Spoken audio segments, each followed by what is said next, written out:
Alright, so palitan natin yung keyboard ng Dell Inspiron 15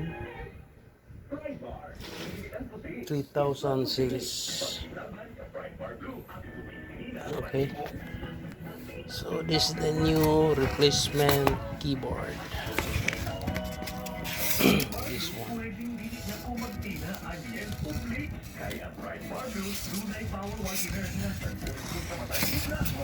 Okay. Alright, so ito yung original keyboard.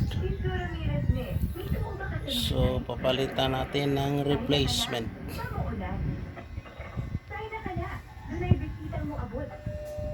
Yan. Yan yung connector niya.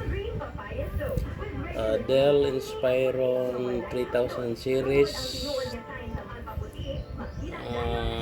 3543 model. Okay, so tatanggalin na natin.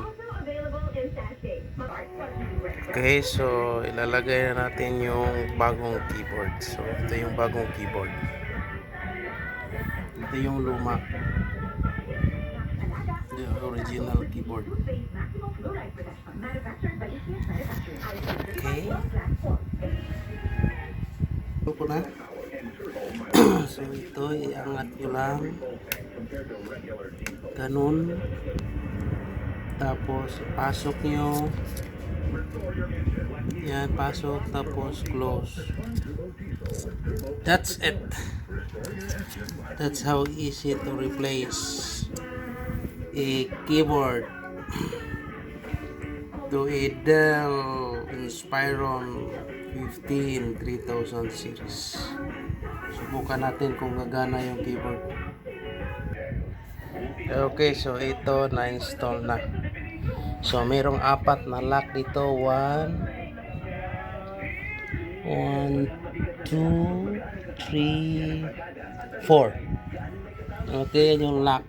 So idiin nyo lang ng konti para ma-install ng mabuti yung keyboard. Okay, yan na siya. So subukan na natin. Alright.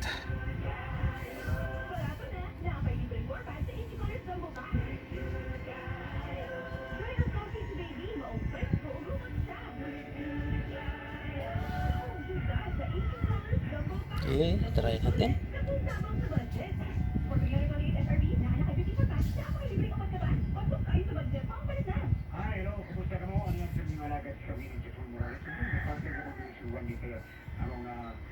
Recording editor, okay.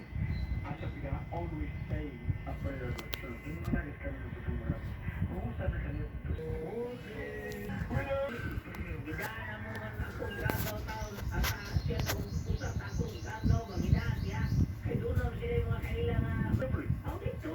Okay, so ito na yung bagong keyboard. So tinitest natin. Yan. So functional